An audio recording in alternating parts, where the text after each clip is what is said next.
إن الحمد لله الأكرم الذي خلق الإنسان وكرم وعلمه من البيان ما لم يعلم فسبحان الذي لا يحصى امتنانه باللسان ولا بالقلم نشهد أن لا إله إلا الله وحده لا شريك له ونشهد أن سيدنا وحبيبنا وطبيبنا وطبيب أرواحنا محمدا عبده ورسوله الذي أرسله بالحق بشيرا ونذيرا وداعيا إلى الله بإذنه وسراجا وقمرا منيرا فقد قال الله تعالى في كلامه المجيد وفرقانه الحميد أعوذ بالله من الشيطان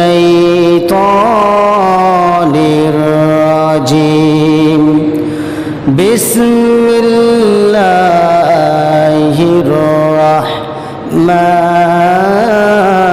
الرحيم وإذ يمكر بك الذين كفروا ليثبتوك وإذ يمكر بك الذين كفروا ليثبتوك ويقتلوك ويخرجك ويمكرون ويمكر الله الله أكبر بسم الله الرحمن الرحيم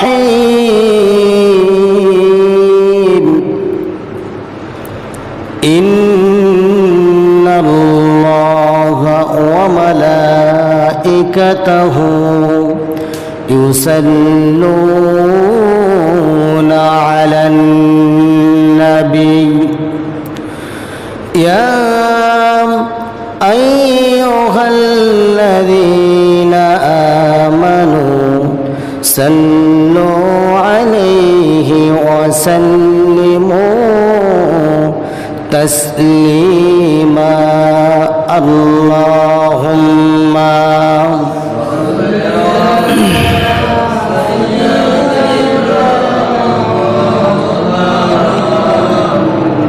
وعلى آل سيدنا مولانا محمد سيد الكونين والثقلين والفريقين من ومن عجم اللهم صل على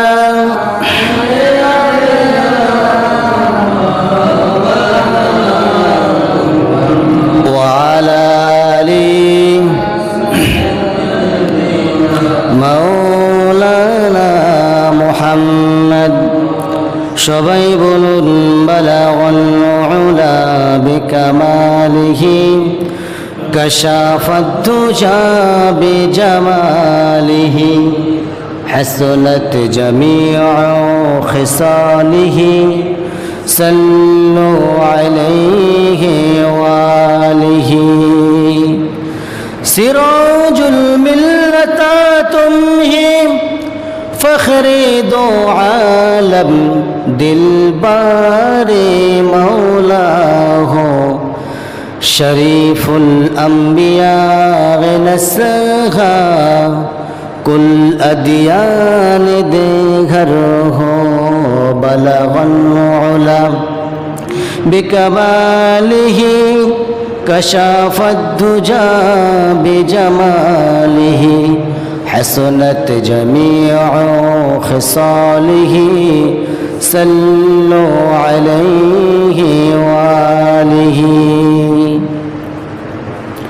সম্মানিত মুসল্লিবৃন্দ,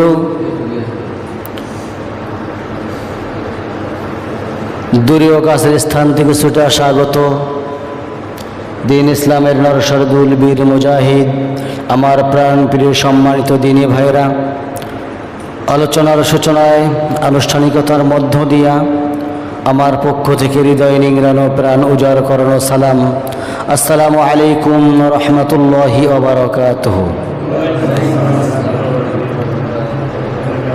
সবাই কেমন আছেন? আমাকেও প্রশ্ন করছেন, আল্লাহ পাক আমাকে খুব ভালো রেখেছেন, বলি আলহামদুলিল্লাহ। শুকর গুজার হচ্ছে সেই মহান রব্বুল ইজ্জত ওয়াল জালালের দরবারে, যে মাবুদ, যে মুনিব, যে রব্বুল ইজ্জত ওয়াল জালাল আজকে এই পবিত্র জুমাবারে আপনাকে আমাকে আসার মতো বসার মতো তৌফিক দান করলেন। সেই মাবুদের দরবারে একটু জোরলে কণ্ঠে সবাই একসাথে বলে উঠছি আলহামদুলিল্লাহ। সম্মানিত দিনী ভাইরা, লম্বা কথায় না গিয়া সরাসরি মূল আলোচনায় যেতে যাচ্ছি। আমি কোরআন আল কারিমের সূরা আনফাল আয়াত নাম্বার 30 একটা আয়াত দয়া আমি তেলাওয়াত করেছি। এখানে অপশন আল্লাহ তাআলা 3টে দিয়েছেন। কয়টা বলেন তো? 3টে। আমার রাসূলকে জানায়া বলতেছেন, হে রাসূল, আপনাকে এই 3টা কাজ করতে পারে কারা? কাফেরেরা। সেই দিকে আমি চলে যেতে চাচ্ছি। আল্লাহ রাব্বুল আলামিন কোরআন আল কারীমের মধ্যে সুন্দর করে বলেন, ওয়াইদ ইয়ামকুরু বিকাল্লাযীনা কাফারু লিয়ুসবিতুকা আও ইয়াকতুলুকা আও ইয়াখরুজুকা ওয়া ইয়ামকুরুনা ওয়া ইয়ামকুরুল্লাহ আল্লাহু খায়রুল মাকিরিন। জোরে বলুন আল্লাহু আকবার। হে রাসূল, কাফেররা আপনার উপরে ষড়যন্ত্র করবে। তারা প্রথম দফা 3টা দফা করছে। কয়টা দফা বলেন? আসতে করবেন না। কয়টা দফা? 3টা দফা। 1 নাম্বার দফা হলো ইকতালা ওয়া গলিব। 1 নম্বরে আপনাকে তারা হত্যা করতে চাবে, তারপরে আপনাকে তারা বন্দি করতে চাবে। নাম্বার 3 স্টেপ আল্লাহ রাব্বুল আলামিন ঘোষণা দিয়ে দিলেন, হে রাসূল, এই জমিনে যখন আপনি আমার জমিনে যখন আমার জমিনে দিন প্রতিষ্ঠার সংগ্রাম চালাবে, তখন আপনার উপরে মামলা হামলা দিয়া আপনাকে সরাসরি দেশ থেকে বিতাড়িত করবে। কথাটা কি আমার না আল্লাহর? আমার বন্ধুগণ, যুগে যুগে সেইভাবে শুরু করে নিয়া বিশ্ব নবী রাসূল করিম সাল্লাল্লাহু আলাইহি ওয়াসাল্লাম, যার মাধ্যমে আমরা কোরআন আল কারীমটা পেয়েছি, তার অনুসরণ না করে আমরা কাকে অনুসরণ করি? কাউকে অনুসরণ করা যাবে না। আল্লাহ রাব্বুল আলামিন সূরা আহজাবের 21 নম্বর আয়াতে মহান রব্বুল আলামিন বলেন, লাকাদ কানা লাকুম ফি রাসূলিল্লাহি উসওয়াতুন হাসানা। আমি আল্লাহ রব্বুল আলামিন উত্তম আদর্শ রেখে দিয়েছি কেবলমাত্র শুধুমাত্র মুহাম্মাদুর রাসূলুল্লাহ সাল্লাল্লাহু আলাইহি ওয়াসাল্লামের মাঝে। সুবহানাল্লাহ বলেন না? আমার বন্ধুগণ, আদম আলাইহিস সালাম থেকে শুরু করে নিয়ে ঈসা আলাইহিস সালাম পর্যন্ত সমস্ত নবী রাসূলের কাছে একটা করে কিতাব রাসূলকে আসেন নাই বলেন, কিন্তু সমস্ত কিতাবগুলো আজকে বর্তমান সমাজে নাই। একটা কিতাব আছে, তার নাম কি? কোরআন আল করিম, তার নাম কোরআন আল করিম। এই কোরআন আল করিমটা কেবলমাত্র শুধুমাত্র একমাত্র মুহাম্মদ রাসূলুল্লাহ সাল্লাল্লাহু আলাইহি ওয়াসাল্লামের মাঝে অবতীর্ণ হয়েছে, কেবলমাত্র শুধুমাত্র তার উম্মতরা যেন বুঝতে পারে আল্লাহ কেমন, আল্লাহ বোঝার জন্য। আমার আল্লাহ কেমন, আমার আল্লাহ রাব্বুল আলামিন তাকে বোঝার জন্য, জানার জন্য কেবলমাত্র শুধুমাত্র একমাত্র বিহাবলিল্লাহি কোরআনটাকে আল্লাহ রাব্বুল আলামিন বান্দার জন্য অবতীর্ণ করে দিয়েছেন। জোরে কোন সুবহানাল্লাহ। আমার বন্ধুগণ, আমি যে আয়াতটা তেলাওয়াত করলাম সেই আয়াতের মধ্যেই এত পরিমাণ বাধা সৃষ্টি হয়েছিল, বিশ্বনবীর উপর বাধা হয় নাই? আমার রাসূল সাল্লাল্লাহু আলাইহি ওয়াসাল্লামকে হত্যা করতে চান নাই কাফেররা? তারপরে আমার রাসূলকে কি জেল খাটায় নাই? শিয়াবে আবু তালেব 3.5 বছর জেল খাটেন নাই? না খাটেন নাই? কথা বলেন না কেন ভাই? খাটেন নাই?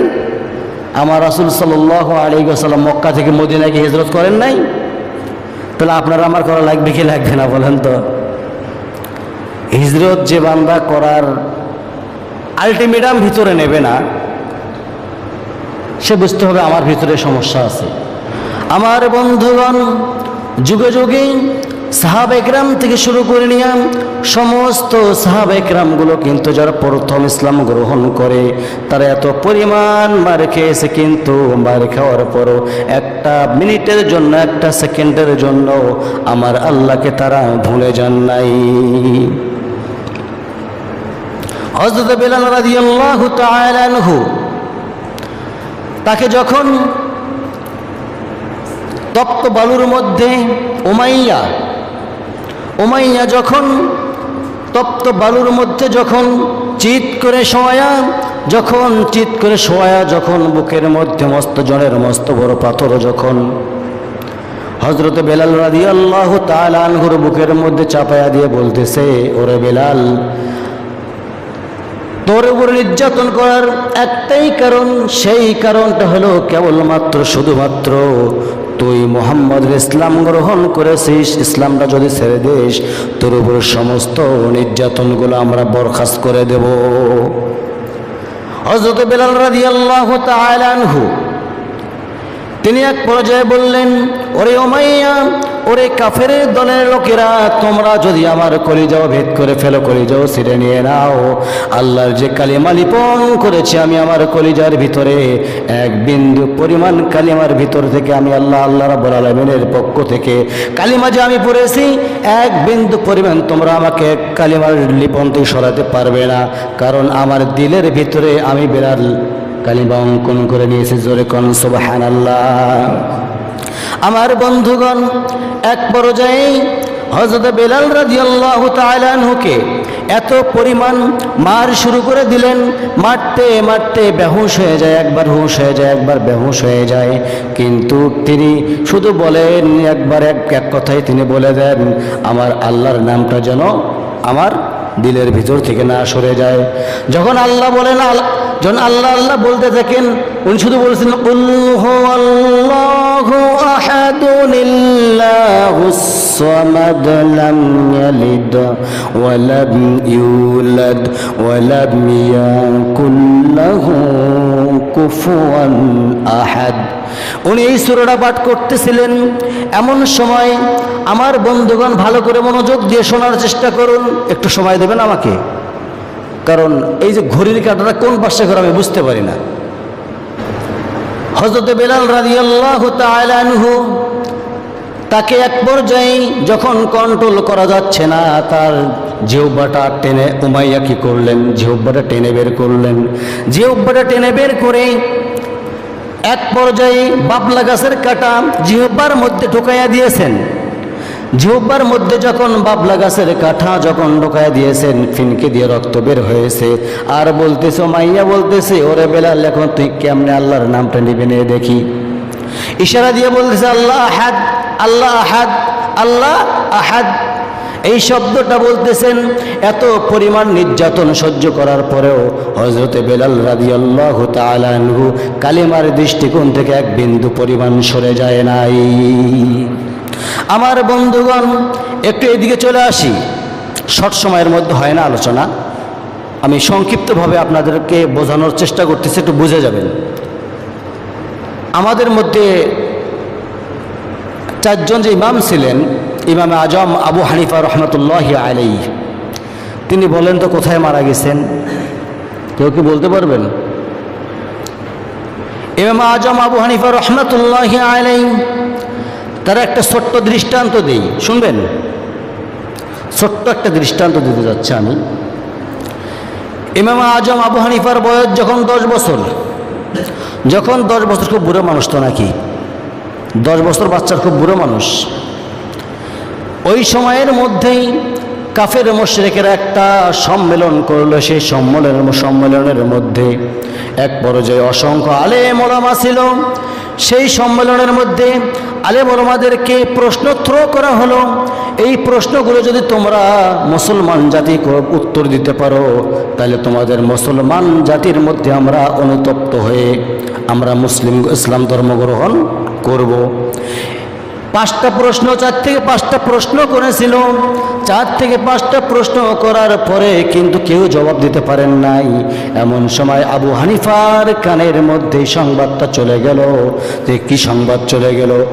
যে কাফের মুশরিকেরা 4 থেকে 5টা প্রশ্ন করতেছে, অসংখ্য আলেম, অসংখ্য মুসলমান, অসংখ্য একটা সমাবেশ বললে যেটা হয়, সেই সমাবেশের মধ্যে কেউ পারতেছে না এই প্রশ্ন কয়টার উত্তর দিতে।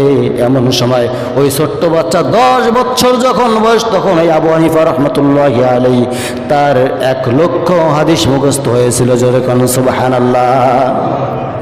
কম কথা নাকি?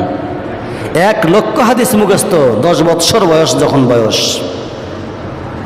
ছোট কথা না।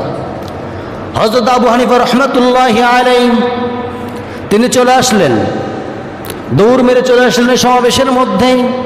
এসে বলতেছেন, কেউ যদি তাকে প্রশ্ন করা হলো, আবু হানিফা যখন ওই সমাবেশের মধ্যে মাঝখানে, কেউ জানতো না আবু হানিফা আসছে এখানে, উনি হঠাৎ করে প্রশ্ন করতেছেন, কে কে এই প্রশ্নের উত্তর দিতে পারবেন? এমন সময় হযরত আবু হানিফা হাত উঁচু করে বলতেছে, আমি পারবো। মানুষ তো আশ্চর্য হয়ে গেছে, তুমি পারবে? তুমি ছোট মানুষ, তুমি কিভাবে পারবে? হ্যাঁ আমি পারবো। ঠিক আছে, তোমাকে প্রশ্ন থ্রো করা হলো। প্রথম প্রশ্ন, আল্লাহ এখন কি করতেছে, কি করলো? উনি বললেন, যে প্রশ্ন করে সে শিক্ষক হয় না ছাত্র হয় সেইটা বলেন আগে। যে প্রশ্ন করে সে তো শিক্ষক হয়ে যায়, আর যে প্রশ্ন শুনবে সে কি হয়? ছাত্র হয়ে যায়। তাহলে আমি যেহেতু প্রশ্নের উত্তর দেব, সেই জন্য আমি শিক্ষক হতে চাই। আপাতত ওই চেয়ারটা আপনার জন্য নয়। যে চেয়ারের মধ্যে আপনি বসে আমাকে প্রশ্ন করতেছেন, সেই চেয়ারটা আপনার জন্য এই মুহূর্তে বরাদ্দ নয়। ওই চেয়ারেই বসে আমি আবু হানিফা প্রশ্নের উত্তরগুলো দিয়ে দেব। উনি চেয়ারের মধ্যে বসে গেলেন। চেয়ারের মধ্যে বসে এক পর্যায়ে বলতেন, এখন আপনি প্রশ্ন থ্রো করেন। 1 নাম্বার প্রশ্ন, আল্লাহ এখন কি করলো, কি করতেছে? আবু হানিফা রহমতুল্লাহি আলাইহি তিনি বললেন, তোর মতো বেকুবরে কান ধরে চেয়ার থেকে নামায় আমার এই চেয়ারে বসায় দিল। তোর মতো বেকুবরে কান ধরে চেয়ার থেকে নামায় আমাকে এই চেয়ারে বসায় দিল। আল্লাহু আকবার করবেন না? দ্বিতীয় প্রশ্ন, আল্লাহ যা আছে বুঝবো কেমনে? গাল যেতে মার একখান থাপ্পড়, গাল যেতে মার একখান থাপ্পড়। খারাপ লাগতেছে নাকি? গাল যেতে একখান থাপ্পড় হাঁকায় দিয়েছে। থাপ্পড় হাঁকায় দিলেন কেন? লাগছে? বলে হ্যাঁ লাগছে। কোথায় লাগছে? গালে লাগছে। দেখা যায়? বলে না। যেমন গালের মধ্যে দেখা যায় না, তেমনি আমার আল্লাহকেও দেখা সম্ভব নয় দুনিয়ার জিন্দেগিতে। নাম্বার 3 প্রশ্ন। 3 নাম্বার প্রশ্ন হচ্ছে, আবু হানিফা রহমতুল্লাহি আলাইহি তিনি এক পর্যায়ে 3 নাম্বার প্রশ্নের মধ্যে বলে ফেললেন, তাকে প্রশ্ন করা হলো। কি প্রশ্ন? গাল যেতে থাপ্পড় হাঁকায় দিয়েছে। 3 নম্বরে তাকে বলা হচ্ছে, আল্লাহর আগে কে ছিল? আল্লাহর আগে কে ছিল? তিনি সরাসরি বলে ফেললেন, কে অঙ্ক বেশি জানেন? কে বেশি জানেন? একজন ব্যক্তি দাঁড়িয়ে বলে, আমি অঙ্ক বেশি জানি, এদিকে আসেন। তো এইদিকে আসেন। অঙ্ক যেহেতু বেশি জানেন, তাহলে এইদিকে আসেন। ওই ব্যক্তিকে সামনে নিয়ে আসা হলো। সময় শর্ট, আমি কিন্তু খুব দ্রুত শেষ করে দেব। আপনি 1 থেকে গুনতে থাকেন, 1 2 3 4 5 6 7 8 9 10, থামেন, ওইদিকে আর নাই। এখন বলেন 9 8 7 6 5 4 3 2 1, তারপরে আমার আল্লাহর আগেও কেউ নাই। অঙ্কে ফেল হলো না? 4 নম্বর স্টেপ, মুহাম্মদুর রাসূলুল্লাহ, মুসলমানদের নবী মুহাম্মদুর রাসূলুল্লাহ সাল্লাল্লাহু আলাইহি ওয়াসাল্লাম আসমানের কোন দরজা দিয়ে মেরাজ করেছিল?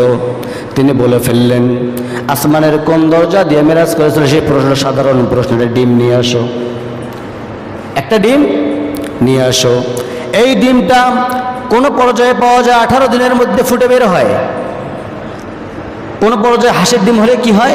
22 দিন 21 দিন লেগে যায়। 22 দিন 21 দিনের মধ্যে ফুটে বের হয়।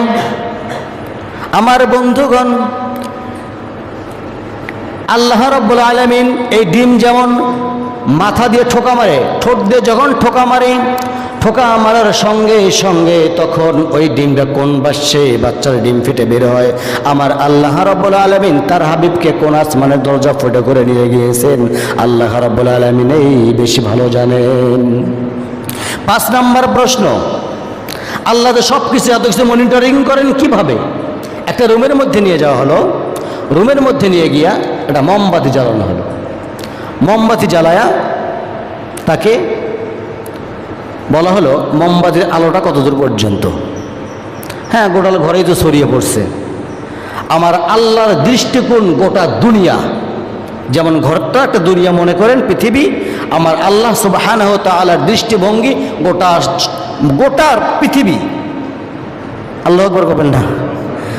5টা প্রশ্ন সহজ না কঠিন? সহজ না কঠিন? সহজ না, কঠিন প্রশ্ন। আমি শেষ করে দিতে যাচ্ছি। ইমাম আজম আবু হানিফা রাহমাতুল্লাহি আলাইহি, তাকে বাদশাহ মনসুর নামটা শুনলে কি মনে হয়? নামটা শুনলে কি মনে হয়? মুসলমান মনে হয় না হিন্দু মনে হয়? বলেন বলেন বলেন, সময় কম। মুসলমান। কি জুত মার্কা মুসলমান? বলেন, জুত মার্কা।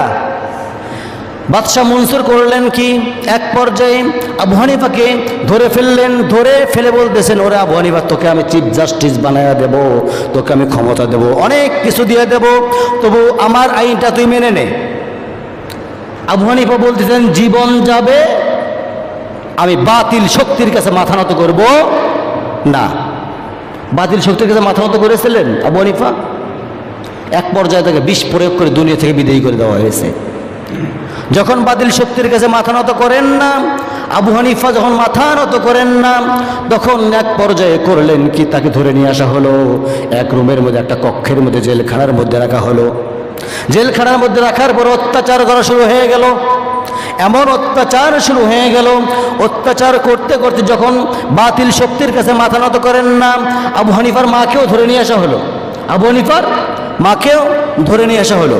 ধরে নিয়ে এসে সামনাসামনি এক কক্ষের মধ্যে আবু হানিফা, আর এক কক্ষের মধ্যে তার মা, সামনাসামনি। কিন্তু এক পর্যায়ে দেখা যায় আবু হানিফাকে এত পরিমাণ নির্যাতন করতেছে, এত পরিমাণ মারতেছে, মারে দেখে আবু হানিফা মাথা নিচু করে আসেন। এক পর্যায়ে একজন ব্যক্তি বলে ফেললেন, ওরে আবু হানিফা, তোমার একটু দয়া হয় না? তোমার একটু মায়া হয় না? তোমার অত্যাচার দেখে তোমার মা তো কান্নাকারি করতেছে, তোমার কি দয়া হয় না? এমন সময় মাথা নিচু করে দাঁড়িয়ে আছেন, এমনভাবে দাঁড়িয়ে আছেন, ইতিমের মতো দাঁড়িয়ে। কি বলবে এখন? উনি মনে করতেছেন আমার মা মনে আমার এত অত্যাচার দেখে কান্নাকারি করতেছেন। এমন সময় যেমন মা তেমন সন্তান, তিনি বলে ফেললেন, ওরে আমার আবু হানিফা, কলিজার টুকরা সন্তান, তোর যে উপর নির্যাতন হচ্ছে, জুলুম হচ্ছে, এই জুলুম দেখে আমি তোর মা কান্নাকারি করতেছে না, আমার মন বলতেছে তুই না জানি কখন বাতিল শক্তির কাছে মাথা নত করিস। বাতিল শক্তির কাছে আমি চাই তুই বাতিল শক্তির কাছে মাথা নত না করে মার খাইতে খাইতে নির্যাতন সহ্য করতে করতে এক পর্যায়ে তুই শহীদ হয়ে যাবি। আমি যেন শহীদের মা হওয়ার গৌরব অর্জন করতে পারি, এর চাইতে আর বেশি কিছু আমার কাছে আর চাওয়ার নাই। আল্লাহু আকবার। আমার বন্ধুগণ, ঠিক তদ্রূপ আবু হানিফাকে এক পর্যায়ে যখন কিছুই যখন করতে পারলো না, এক পর্যায়ে তাকে বিষ প্রয়োগ করে বাদশা মনসুর বিষ প্রয়োগ করে দুনিয়া থেকে বিদায় করে দিলেন। ঠিক বর্তমান সময়েও গতকাল সেই দিনটা চলে গেছে। আল্লামা সাইদিকেও নাভির মধ্যে ইঞ্জেকশন পুশ করে দুনিয়া থেকে কি করলেন? বিদায় করে দিলেন। ঠিক আবু হানিফার মতো করেই আবু হানিফা ছিলেন 10 বছর জেলখানায়, আর আল্লামা সাইদি রাহিমাহুল্লাহ আলাইহি তাকে 13টি বছর জেলখানাতেই কাটানো হয়েছে এবং মারা হয়েছে বিষ প্রয়োগ করে।